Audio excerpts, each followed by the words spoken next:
ನಮಸ್ಕಾರ, ನಾನು ಶುಭ.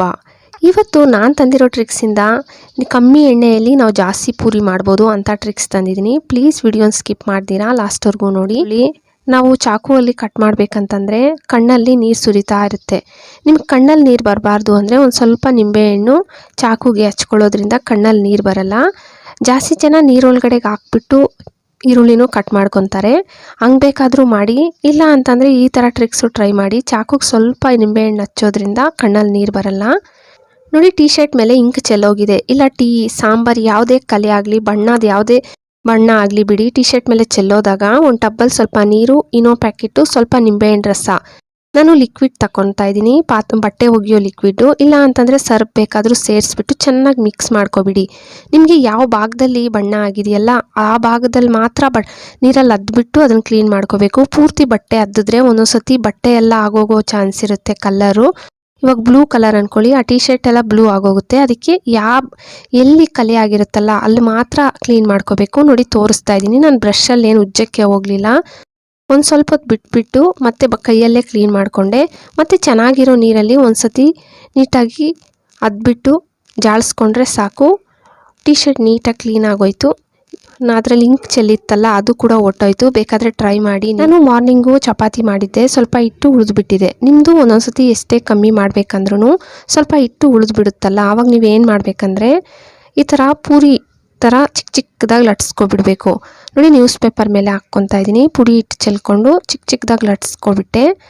ಇಡ್ಲಿ ಮಾಡ್ತಾ ಇರ್ತೀರಿ ಅಂದ್ಕೊಳ್ಳಿ, ಇಲ್ಲ ರೈಸ್ ಮಾಡ್ತಾ ಇರ್ತೀರಿ, ಕುಕ್ಕರ್ ಮೇಲಾಗಲಿ ಇಲ್ಲ ಇಡ್ಲಿ ಪಾತ್ರೆ ಮೇಲಾಗಲಿ ಹಿಟ್ಟು ಲಟ್ಸ್ಕೊಂಡಿರ್ತೀರಲ್ಲ ಪೂರಿ ಥರ ಚಿಕ್ಕ ಚಿಕ್ಕದಾಗಿ, ಅವುಗಳನ್ನ ಹಾಕ್ಕೊಬಿಟ್ಟು ನಿಮಗೆ ಇಡ್ಲಿ ಬೆಂದು ಅಷ್ಟೊತ್ತಿಗೆ ಇವು ಸ್ವಲ್ಪ ಬಿಸಿ ಆಗಿಬಿಡುತ್ತೆ. ನೋಡಿ, ಒಂದು 4 ಹಾಕ್ಕೊಂಡಿದ್ದೆ ಇಡ್ಲಿ ಮಾಡೋವಾಗ. ಹಿಂಗೆ ಮಾಡ್ಕೊಳ್ಳೋದ್ರಿಂದ ನಮ್ಗೆ ಗ್ಯಾಸ್ ಕೂಡ ಸೇವ್ ಆಗುತ್ತೆ. ನೋಡಿ, ಈ ಥರ ಮಾಡ್ಕೊಬಿಟ್ಟೆ. ಇದನ್ನೆಲ್ಲ ಎತ್ಕೊಬಿಟ್ಟು ಅಷ್ಟೊತ್ತಿಗೆ ಇಡ್ಲಿನೂ ರೆಡಿಯಾಗಿದೆ. ನೋಡಿ, ಇಡ್ಲಿ ರೆಡಿ ಆಗೋಷ್ಟೊತ್ತಿಗೆ ಅವು ನಾನು ಮೇಲೆ ಸುಟ್ಟಿತ್ತು. ಇದನ್ನು ಒಂದು ಬಾಕ್ಸಲ್ಲಿ ಹಾಕ್ಬಿಟ್ಟು ಫ್ರಿಜ್ಜಲ್ಲಿ ಇಡ್ಬೋದು ನೀವು. ಇದನ್ನು ಯಾವಾಗ ಸುಟ್ಟಬೇಕಂತ ನಾನು ಎಣ್ಣೆಗೆ ಹಾಕ್ಬೇಕಂತ ಹೇಳ್ತೀನಿ. ನೋಡಿ, ಫ್ರಿಜ್ಜಲ್ಲಿ ಇಡ್ತಾ ಇದ್ದೀನಿ. ನಾನು ಮಾರ್ನಿಂಗ್ ಮಾಡಿಟ್ಟೆ, ಸಂಜೆ ಮಕ್ಕಳು ಬರೋ ಟೈಮ್ಗೆ ಮತ್ತೆ ಎತ್ಕೊತಾ ಇದ್ದೀನಿ ಫ್ರಿಜ್ಜಿಂದ. ಒಂದು ಸ್ವಲ್ಪ ಕುಕ್ಕಿಂಗ್ ಆಯಿಲ್ ಇದ್ದರೆ ಸಾಕು. ನಿಮ್ಗೇನು ಜಾಸ್ತಿ ಆಯಿಲೇ ಬೇಕಂತೇನಿಲ್ಲ, ಒಂದು ಸ್ವಲ್ಪ ಕುಕ್ಕಿಂಗ್ ಆಯಿಲಲ್ಲೇ ಮಾಡ್ಬೋದು. ಅಂದರೆ ಎಣ್ಣೆನೂ ಅಷ್ಟು ಹೀರ್ಕೊಳ್ಳೋದಿಲ್ಲ. ಬೇಕಾದರೆ ಟ್ರೈ ಮಾಡಿ ಈ ಥರ. ಅಂದರೆ ನಮಗೆ ಸ್ವಲ್ಪ ಹಿಟ್ಟು ಉಳಿದಿದೆ ಅನ್ನೋವಾಗ ನಾವು ಹಿಟ್ಟು ಚಪಾತಿನೇ ಮಾಡಿದ್ರೆ ಮಕ್ಕಳು ಇಷ್ಟಪಡಲ್ಲ.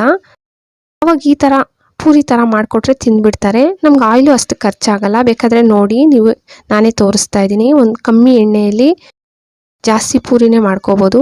ಮತ್ತು ಎಣ್ಣೆ ಅಷ್ಟೊಂದು ಹೀರ್ಕೊಳ್ಳೋದು ಇಲ್ಲ ಈ ಥರ ಮಾಡೋದ್ರಿಂದ. ಟ್ರೈ ಮಾಡಿ, ಬೇಕಂದರೆ ಮಕ್ಕಳು ತುಂಬ ಇಷ್ಟಪಡ್ತಾರೆ. ನೋಡಿ, ಚಿಕ್ಕ ಚಿಕ್ಕ ಪೂರಿ ನೋಡೋದಕ್ಕೆ ತುಂಬ ಚೆನ್ನಾಗಿದೆ. ಇದನ್ನು ಸಾಗು ಜೊತೆ ಇಲ್ಲ ಚಟ್ನಿ ಜೊತೆ. ನಾನು ಬೆಳಿಗ್ಗೆನೆ ಒಂದು ಬಟ್ಲು ತುಂಬ ನೀರಿಟ್ಟಿದ್ದೆ ಫ್ರೀಝರಲ್ಲಿ. ರಾತ್ರಿ ನೋಡಿದ್ರೆ ಫುಲ್ ನೋಡಿ ಐಸ್ ಕ್ಯೂಬ್ ಥರ ಆಗೋಗಿದೆ. ಈ ಬಟ್ಲು ನೀವು ನಿಮ್ಮ ರೂಮಲ್ಲಿ ಇಡ್ಬೋದು. ಹಾಲಲ್ಲಿ ಇಡೋದ್ರಿಂದ ಟೇಬಲ್ ಫ್ಯಾನ್ ಹತ್ರ ತುಂಬ ತಣ್ಣಗಿರುತ್ತೆ, ರೂಮ್ ಆಗಲಿ ಹಾಲಾಗಲಿ. ಮತ್ತು ಈ ಥರ ರೈಸ್ ಚೀಲ ಸಾಮಾನ್ಯವಾಗಿ ನಮ್ಮ ಮನೆಗಳಲ್ಲಿ ಇರುತ್ತೆ ರೇಷನ್ ಎಲ್ಲ ತಂದಾಗ. ಈ ಚೀಲ ನೀವು ಸೇಮ್ ನಾನು ಹೆಂಗೆ ಕಟ್ ಮಾಡ್ಕೊತಾ ಇದ್ದೀನಿ ವಿಡಿಯೋದಲ್ಲೇ ಹೆಂಗೆ ಕಟ್ ಮಾಡ್ಕೊಬಿಡ್ಬೇಕು. ನೋಡಿ, ಓಪನ್ ಮಾಡಿಬಿಡಿ. ಮತ್ತೆ ಒಂದು ಬಟ್ಲು ತಗೊಂಡಿದ್ದೀನಿ. ಇದರಲ್ಲಿ ಒಂದು ಸ್ವಲ್ಪ ನೀರು, ಒಂದು ಸ್ವಲ್ಪ ಕಂಫರ್ಟ್ ಸೇರಿಸ್ಬಿಟ್ಟು ಆ ಚೀಲ ಮೇಲೆ ಒಂದು ದಪ್ಪ ಬೆಡ್ಶೀಟ್, ನಿಮ್ಮ ಮನೇಲಿ ಯಾವುದನ್ನ ಬೆಡ್ಶೀಟ್ ಇದ್ದರೆ ಅದನ್ನು ಅದ್ರ ಮೇಲೆ ಹಾಕ್ಬಿಡಿ.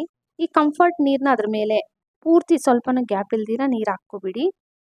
ನೀವು ಈ ಚೀಲನೂ ನಿಮ್ಮ ರೂಮಲ್ಲಿ ಆಗಲಿ ಇಲ್ಲ ಹಾಲಲ್ಲಿ ನೀವು ಎಲ್ಲಿ ಮಲ್ಕೊತೀರಿ, ಇಲ್ಲ ನಿಮ್ಗೆ ಎಲ್ಲಿ ತಣ್ಣಗಿರ್ಬೇಕು ಅನಿಸುತ್ತಲ್ಲ, ಇವಾಗ ನಮಗೆ ರೂಮ್ ತುಂಬ ಬಿಸಿ ಆಗುತ್ತೆ ಇಲ್ಲ ಹಾಲಲ್ಲಿ ತುಂಬ ಬಿಸಿ ಆಗುತ್ತೆ ಅನ್ನೋರು ಇದನ್ನು ಅಲ್ಲಿ ಇಟ್ಬಿಟ್ರೆ ತುಂಬ ತಣ್ಣಗೂ ಇರುತ್ತೆ, ಒಂದು ಒಳ್ಳೆ ಸ್ಮೆಲ್ ಇರುತ್ತೆ ರೂಮ್ ಆಗಲಿ ಹಾಲಲ್ಲಾಗಲಿ.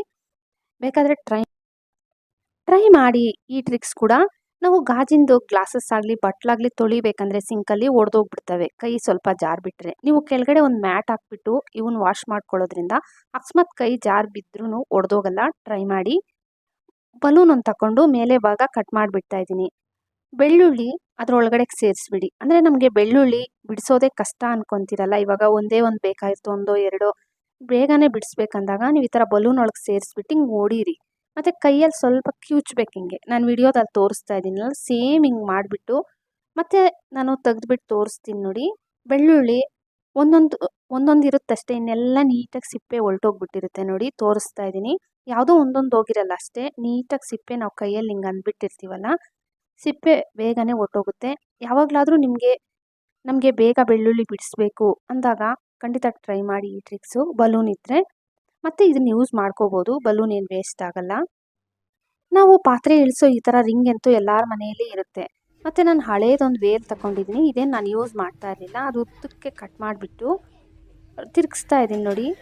ನೀವು ಸೇಮ್ ಹಂಗೆ ವಿಡಿಯೋದಲ್ಲಿ ಮಧ್ಯದೊಳಗಡೆಗೆ ಹಾಕ್ಬಿಟ್ಟು ಹಿಂಗೆ ಸುತ್ತಲೂ ಸುತ್ತಬೇಕು. ಸ್ವಲ್ಪನೂ ಗ್ಯಾಪ್ ಬಿಡ್ದಿರಾ ನೀಟಾಗಿ ಸುತ್ಕೊಬಿಡಿ. ಹಳೇದು ಯಾವುದೇ ಬಟ್ಟೆ ಆಗಲಿ ಬಿಡಿ, ಕಾಟನ್ ಆ ಥರ ವೇಲು ಸುತ್ತಬಿಟ್ಟು ಲಾಸ್ಟಲ್ಲಿ ಎಡ್ಜಸ್ ಗಂಟು ಹಾಕ್ಕೊಬಿಡ್ಬೇಕು. ಗಂಟು ಹಾಕ್ಬಿಟ್ರೆ ಇದು ರೆಡಿ ಆಯಿತು. ನಮಗೆ ಕುಕ್ಕರಲ್ಲಿ ಲೀಕ್ ಆಗ್ತಾ ಇರುತ್ತಲ್ಲ, ನಾವು ಏನೇ ರೆಸಿಪಿ ಮಾಡಿದಾಗ ಹಿಂಗೆ ಇಟ್ಬಿಟ್ರೆ ಲೀಕ್ ಆದರೂ ಅದು ಆಚೆಗೆ ಬಂದುಬಿಡಲ್ಲ, ಅದ್ರ ಒಳಗಡೆನೇ ಇರುತ್ತೆ. ಬೇಕಾದರೆ ಟ್ರೈ ಮಾಡಿ. ಇಷ್ಟ ಆಗಿದೆ ಅನ್ಕೊತೀನಿ. ಪ್ಲೀಸ್ ವಿಡಿಯೋ ಇಷ್ಟ ಆದರೆ ಅಂತೂ ಒಂದು ಲೈಕ್ ಕೊಡೋದು ಮರಿಬೇಡಿ. ಹಂಗೆ ಸಬ್ಸ್ಕ್ರೈಬ್ ಮಾಡಿಕೊಂಡು ನಿಮ್ಮ ಫ್ಯಾಮ್ಲಿ ಫ್ರೆಂಡ್ಸ್ಗೆ ಶೇರ್ ಮಾಡಿ.